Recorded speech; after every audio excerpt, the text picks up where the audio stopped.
So let's go ahead and do the exercises from the Parabolas handout.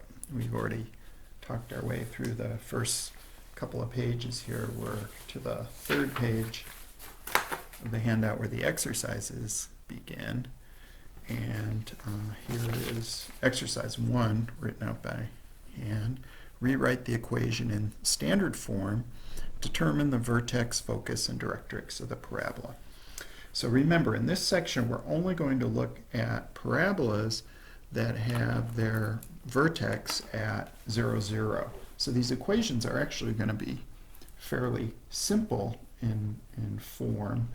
And but we got to figure out what the focus and directrix is. So the vertex, by the way, is always 0, 0 for all of these. And the way we find the focus and directrix is we're going to use that p constant. We have to find out what p is. Now, standard form can look two different ways. It can be either x squared equals 4py or y squared equals 4px. Those are the two forms. Here, because we have x squared and we do not have y squared, I'm going to use that x squared equals 4py as my standard form. So to easily see the p, we're going to isolate the square here. So I'm going to multiply both sides of this equation by 12. And no trouble doing that. I get 12y equals x squared. So this is in that x squared equals 4py form. So this 12y has to be the 4py. And so the coefficient 12 has to be equal to 4p. So we got to recognize that. And so 12 is equal to 4p. We get that by just setting the two coefficients of y equal to each other. Divide both sides by 4. 12 over 4 is p. So 3 is equal to p. We got our p value. Now we got to figure out, is our vertex on the x-axis or the y-axis? And the way, at least the way I keep these straight, is when x is squared and y is not, that's a situation when the focus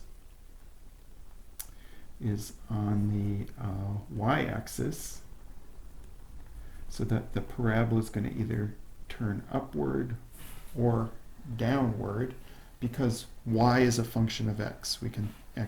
We start out with y solved for as a function of x, with x being squared. For the other form, the other standard form where y squared equals 4px, that's where the focus is on the x-axis. And so the parabola could be sideways that way, sideways that way. So in this part A, we have our focus on the y-axis because x is squared. So I know the focus is on the y-axis since x is squared, or since the standard form is x squared equals 4py. So the focus has to be just 0p, 0, 3. And the directrix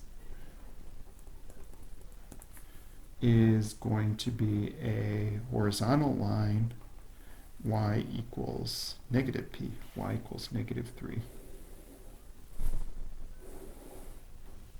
I guess I said find the vertex also, but the vertex is always 0, 0. For all of these, there's really nothing to figure out. Okay, that was A. Part B, second one, was x equals 4y squared. x equals 4y squared is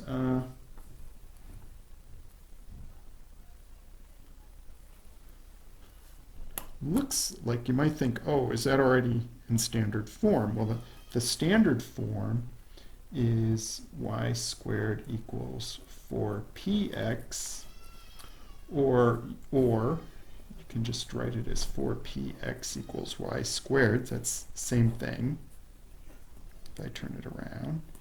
And so here I have to isolate the square in order to easily see what the p is. So I actually here I want to isolate y squared, so I want to multiply both sides by a fourth, same as dividing both sides by 4. And I get 1/4 x equals y squared. Now I have my form 4px equals y squared. That's standard form. And it turns out the 4p coefficient is a fraction here. So 4p is equal to 1/4. 1/4, the x coefficient here, equals 4p, the x coefficient in standard form. So to see that, I had to isolate the square because the standard form has the y squared isolated. Now I could declare fractions here. I can do various things, but I think the easiest way to solve for p, instead of dividing by 4, I'm going to multiply by 1/4 again. So 1/4 times a fourth equals 1/4 times 4p. That way I avoid a fraction of fractions, or a complex fraction. I have 1/16 equals p. And so now I have to decide, do I have a parabola that opens up or down, or to the right and left? And because I use the standard form here, our standard form has y squared and x not squared, this tells us that the focus is on the x-axis, since y is squared.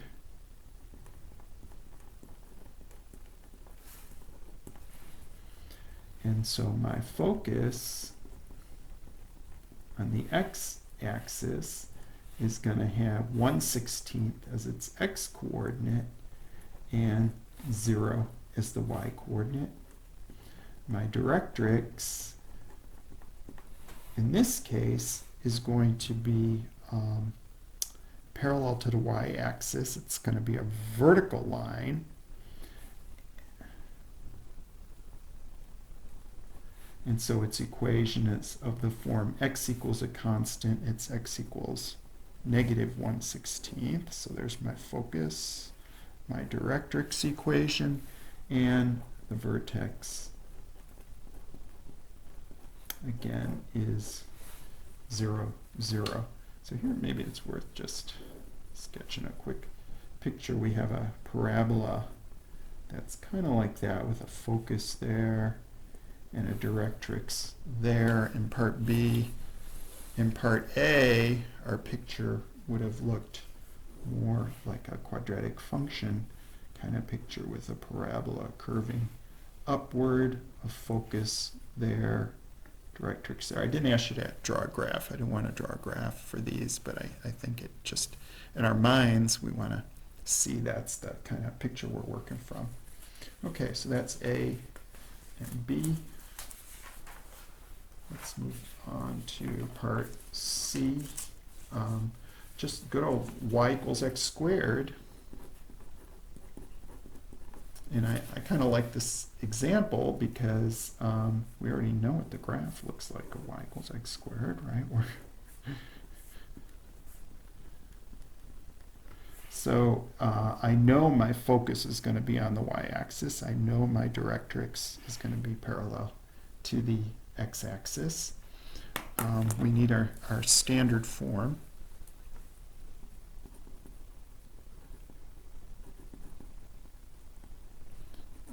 Is the one with x squared equals 4py.